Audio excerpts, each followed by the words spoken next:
We all need to do it, but how much thought is really given to the design of a restroom? How many times have you been on the toilet and thought, wow, this is really a delightful composition of forms? It's not something that we think of when we think of architecture, but quintessentially, restrooms are spaces that people use every day. They're essential to our human experience. We may not appreciate a good restroom, but we sure notice a bad one. Our second project of the year is to design a public restroom for Findlay Market, located in the historic Over the Rhine neighborhood in Cincinnati. This restroom will need to function year-round, contain at least 8 toilets, 4 sinks, 2 family restrooms, 2 water fountains, a sheltered waiting area, and a utility closet. We need to include accessible toilets, sinks, and water fountains, and all water fixtures need to be in a fully enclosed space to protect from frost in the winter. Compared to past projects, which were pavilions with very loose requirements, a restroom needs to conform to certain measurements and contain specific features in order to properly function. Each standard bathroom stall needs to be 3 feet wide by 5 feet long at minimum. An accessible stall needs to be able to fit a 5-foot turning radius for someone in a wheelchair, and a family bathroom needs to have its own toilet, sink, and changing table. Our first plan of action was to go down to the site itself, so I hopped on a city bus and went down from campus to the market. It was my first time visiting, so I tried to soak in as much information about the area as possible. We went on a Friday afternoon, so it wasn't nearly as busy as it gets during peak hours. It's open year-round, but the market is busiest during the mornings during the summer and fall, when tents spring up and line the sides of the main market building. Our site was around the corner from the market itself, down a little alleyway, and then down another alleyway. So it's on the north end in what is currently a parking lot, sitting alongside Race Street. It's about 80 to 90 feet long and around 35 feet wide. And it's taking the spot of some existing parking spaces that exist in the lot. So we've got a lot to consider for our designs, including how our structure relates to the surrounding buildings, how it works and adapts to the existing circulation, and how it can be useful to the community year-round. So the first thing we did was some site analysis. So this will show which areas are in the sun and which are in the shade. This is a public transport map showing the different bus stops and the connector light rail stations. And then this is a kind of circulation map showing where the heaviest areas of foot traffic would be. And we've got 2 of these connector stops right next to our site. So in terms of our site in relation to the greater market as a whole, so this is Race Street, pretty big thoroughfare, one-way street going this way, and then Elm Street is on the other side going in the opposite direction.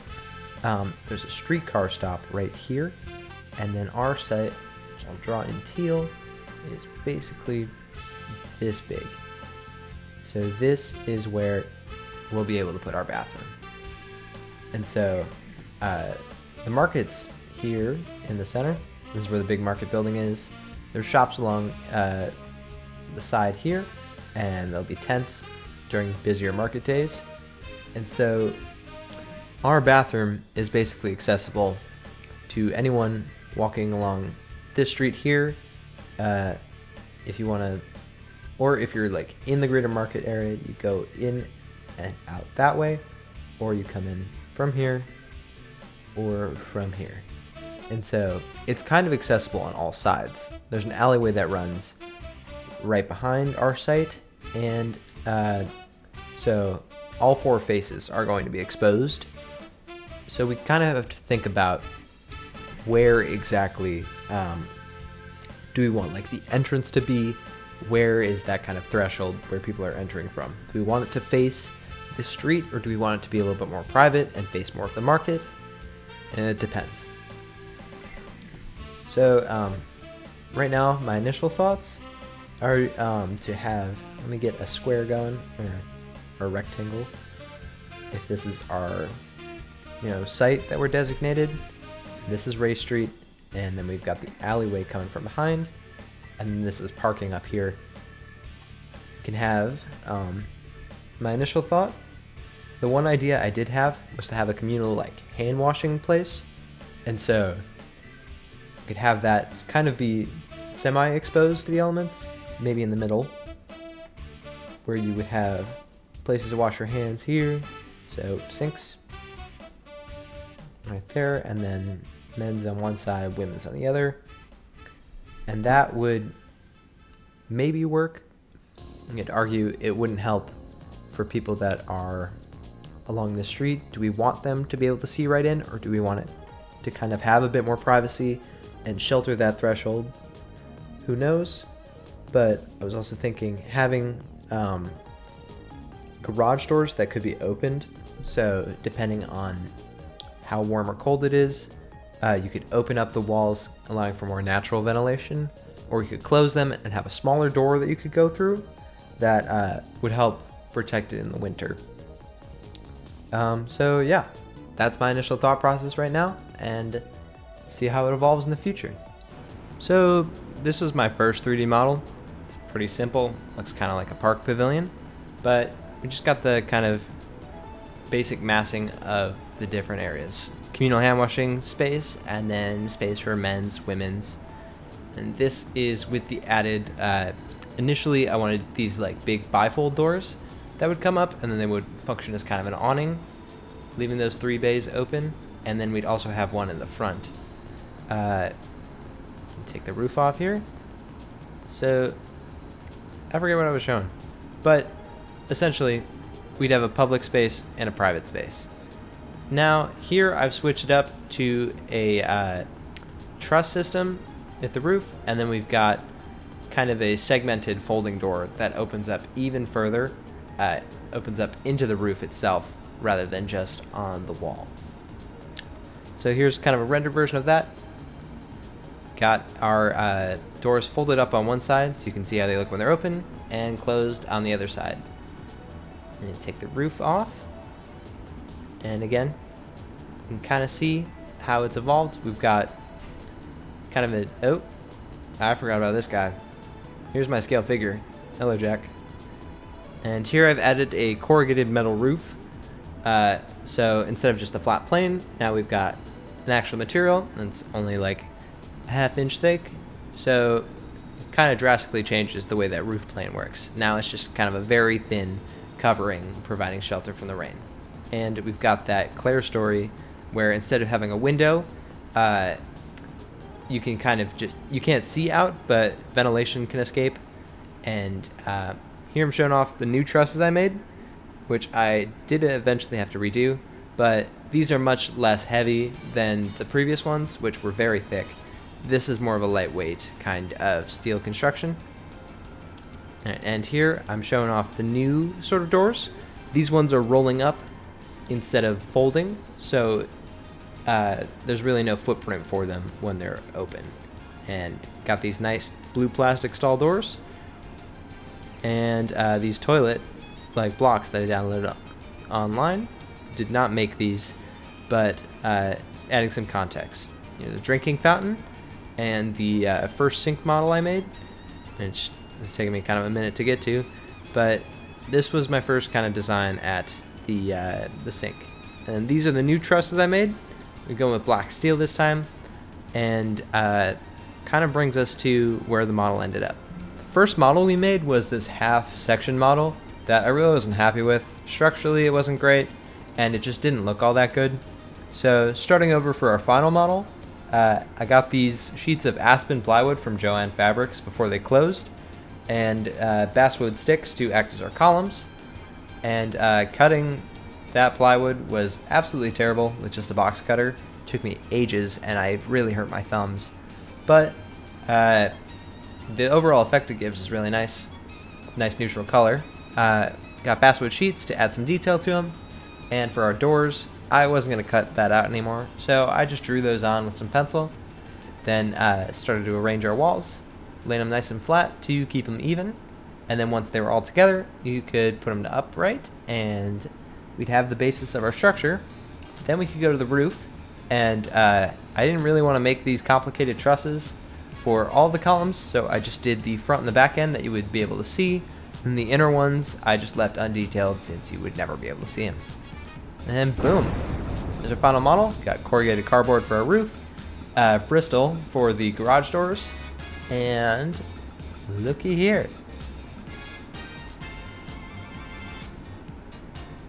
So this brings us to what our final digital model looks like, because as a whole, the design really wasn't finished when I was working on the physical one. I just needed to get the exterior facade mostly done, and then I could work on the finer details of this without having to worry about the physical one. So you can see here, we went with the black metal for both our roof and our truss system. And this kind of hides the detail a bit, where we're not really calling attention to the roof. It's kind of blending in a bit more. And then as you can see here, we still have those roll-up garage doors that we'll be able to change based on the weather, based on the seasons.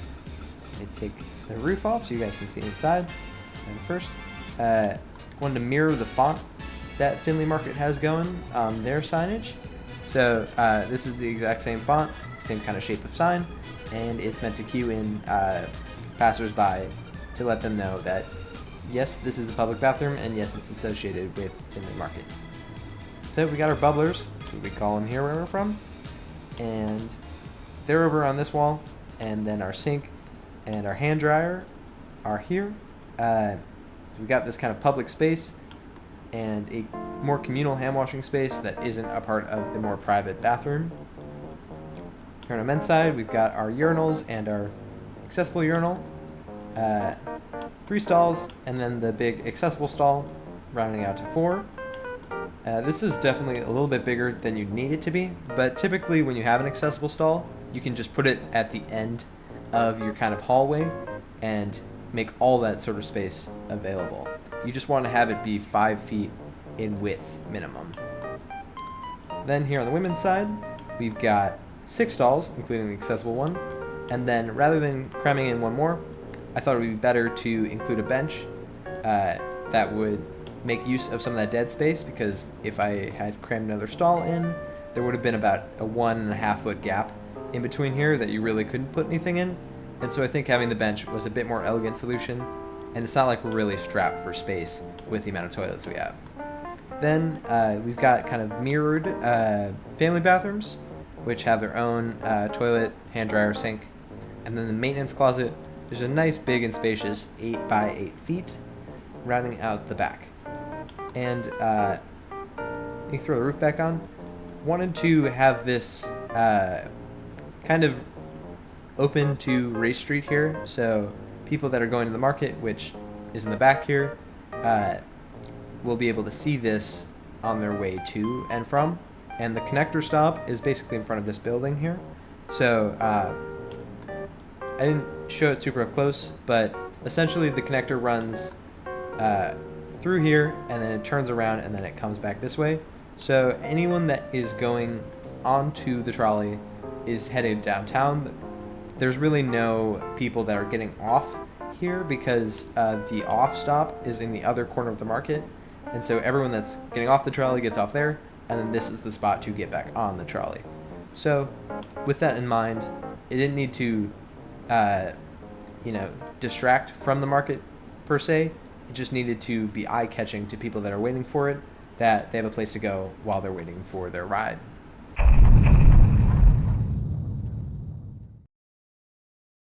Studio-wide pinups are really one of my favorite parts of the architecture school experience. Just getting to see everyone's very different ideas and their thought process, their presentation. It's super cool. It's definitely the most fun part of this major. And there's a vast difference. Even in the way people presented, there were a couple groups that printed out these massive plotted sheets. A lot of people just did simple 11 by 17s, but we all had these various different solutions to the bathroom problem. And some were a little bit more extreme than others. This is one of my favorites. Shout out Sam. And this was mine. See? Nice and clean and simple and organized. And I'll go into exactly what I showed off. So starting things off nice and simple, this is my plan drawing. Nothing much design-wise has really changed. So just show you nice pen view and Arctic view from Rhino. This is a nice black and white, which I then touched up a bit to get that poche nice and dark so you can see what's cut, what's solid. Have those nice overhead lines so you can see what's above. And it just reads as a very simple kind of documentation of what the design looks like. Next, go with the perspective section, and this really highlights how the function of the garage doors work. So I got my friend here to be a scale figure in the drawing. He's lifting up the door, so you can kind of see the track that it goes on and how it would roll up into that kind of cylinder. Probably need to be a lot thinner or have the cylinder be a little bit bigger, but as far as things go, this is a nice simple representation of the way it should work.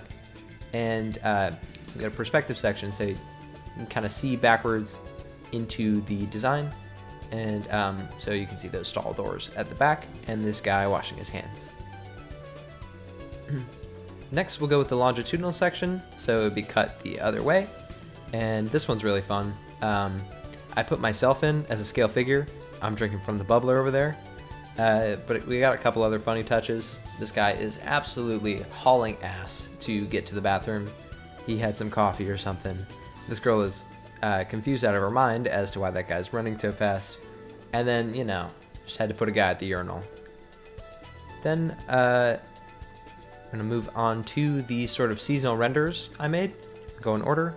So spring here, wanted to highlight the connector trolley. So we've got that zipping past. Got my friend here leaning on the building, and he's holding his phone. Let's see. In each of these, I wanted to put the doors at different heights to show how it would respond to the different seasons. So in spring, it's going to be a little cold, and you don't want it to be open all the time. So we just pull one up to about door height, have the other two closed, so you can kind of still see in and see that it's open, but these front doors at the front are still like the main way you would want to get in. Next, we go to summer, and this is really where you'd want all the doors to be open to have this nice, fast, open space. This is where the market is most heavily trafficked, and so you'd have a lot of people going in and out of this, and you want it to be as easy and accessible as possible. Just a few other touches. Got some trees, scale figures, nice and cut out, and some cars to highlight that, one, this is placed in where the existing parking lot is, and two, the busyness of the street that it sits on. Next, we'll go to fall, and this is my personal favorite. I went kind of ham with the rendering here. So it's raining, and the roof overhang comes over nice and long, so you don't really have to worry about getting wet inside unless it's really, really windy, because most of the private, stall spaces are towards the inner part of the design rather than the outer wall. So even if it does creep in a little bit through the clerestory, you aren't going to get really soaked. Unlike these people that are absolutely booking it to get out of the rain. And got these nice puddle maps in Photoshop. Went into a crazy tutorial to figure out how to do this because it looks super good. And then lastly, we've got winter, and we've got these piles of snow piled up. Got my handy dandy little pigeon here. Hello, buddy.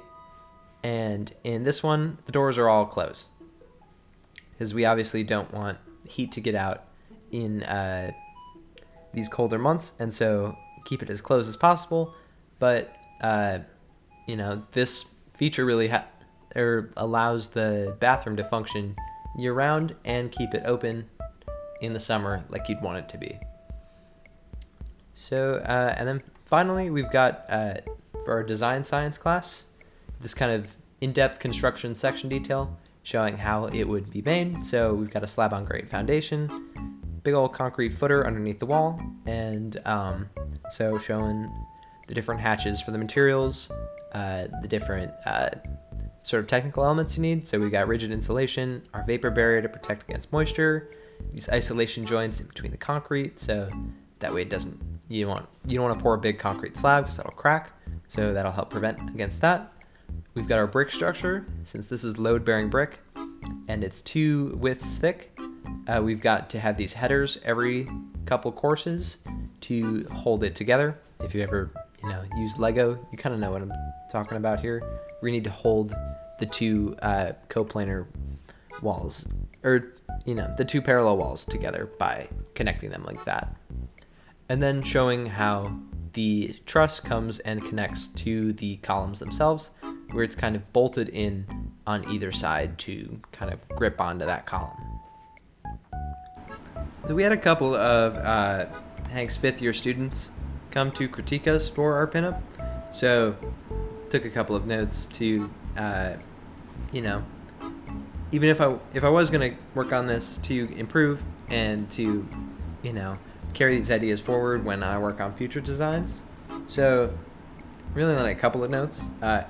Hank, my professor, he was wondering if there would be a way to have the garage doors roll up just so the top would be open but keep the wall kind of closed, and that would require moving that part where it comes into the corner instead of at the end. So it would be a little bit more engineering work, but that is a cool idea, having like a skylight without having to have it open to that kind of circulation path. I'd have to experiment with it. And then one other thing they wanted to note was like a conceptual diagram to kind of go along with the more technical and more rendered stuff. Just kind of like a basic idea to show the gist of it without me being there to explain it. And I think the way I would really do that is highlight how it can go from closed to like an open space simultaneously, and like that dichotomy between like the private space and public space, especially when the walls can open, and how that kind of informs the way we interact with the bathroom. The other thing is the way I've got the sink set up. You're kind of staring dead in the face of the person that, if someone's washing their hands right in front of you, and that might be a little bit awkward. And so one of my critiquers said that it'd be cool to have like a floating window that comes down, and so you could keep that kind of transparency but still have a bit more privacy where you're not like staring at someone in the face. So just kind of like partially breaking that plane with a mirror would be super cool. And other than that, took notes because this took 3 hours to get through everyone's presentation, and so a lot of things that people needed to a lot of critiques people had were about sight lines, because it's very important in a bathroom. Obviously, like when you walk in, you don't want to be staring down a stall or a urinal or seeing someone like use the bathroom, come out of a stall or whatever. And so just obscuring those sight lines, making it so people have to kind of wind around a corner so they're not immediately greeted with a toilet when they walk in the bathroom is super important. You really never want to have the toilet be right where you open the door. It's kind of weird. Next, kind of focusing on the design like at a person first scale, because sometimes, especially when you're making like a model, relative to the model, you're a giant person, and so a lot of the detail that you want to put is oftentimes like way out of scale for how an actual person at scale would interact with the model. And I'm not gonna name names, but that seems mean. But a couple of designs had like these ornate details or planters or something that was like on the roof above people's heads, and it's like, well, why is that there if I'm on the ground? Like, I won't be able to see that. And so trying to work those details in where you can see it from the ground, you can see it like at the scale that you're supposed to be at, rather than like a very zoomed out isometric view. You want to create details that look good like when you're actually in the space, and figure out like, okay, if I have a planter, like I can have vines that come down, and some kind of way to interact. Like if you want it overhead, like what does that do for the people that are underneath? Why do they care about it? Next, generally like proportioning and the proportion of spaces, because the stalls are only yay big, and so if you have this massive bathroom and then you just have a little line of stalls up at the top and this vast amount of empty space, that's weird. And so getting that kind of proportions right is like, it's mostly a feel thing. Like you can do some kind of calculation with it, but most of the time when you're designing something, you go off of vibes, and it's like, how much space do I really need for circulation and everything based on the amount of people that are going to be there, the function of the space, etc. And really, the last thing is just every detail you need needs a why and a how.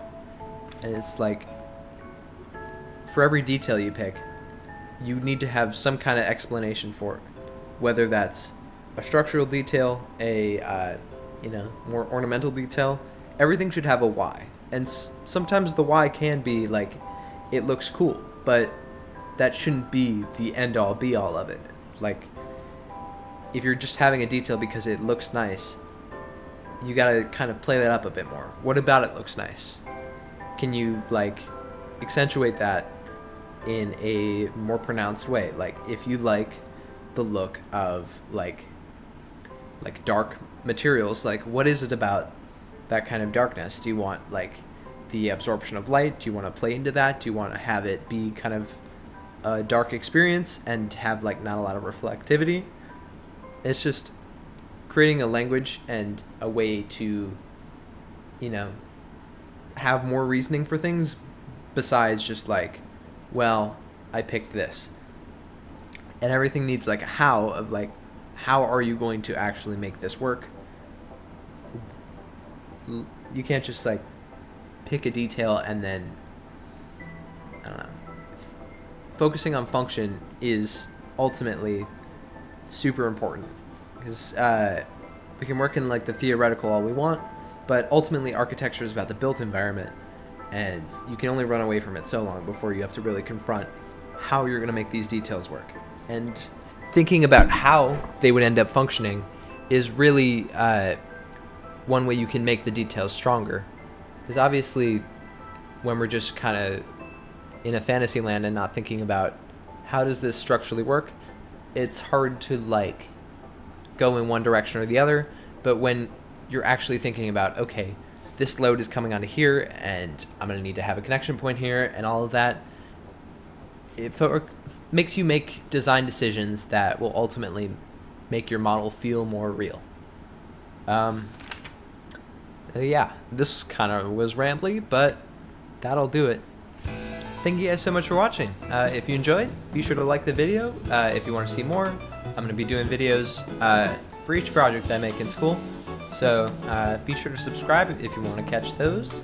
And leave a comment if you have any feedback, any notes about the design, or any part of the process that you'd like to see for next time. Do you want me to go more in depth into the sort of technical aspects, or kind of get a broader perspective of everyone in the studios, like different solutions? I'm really open to anything. So yeah, with that, thank you, and I'll see you next time.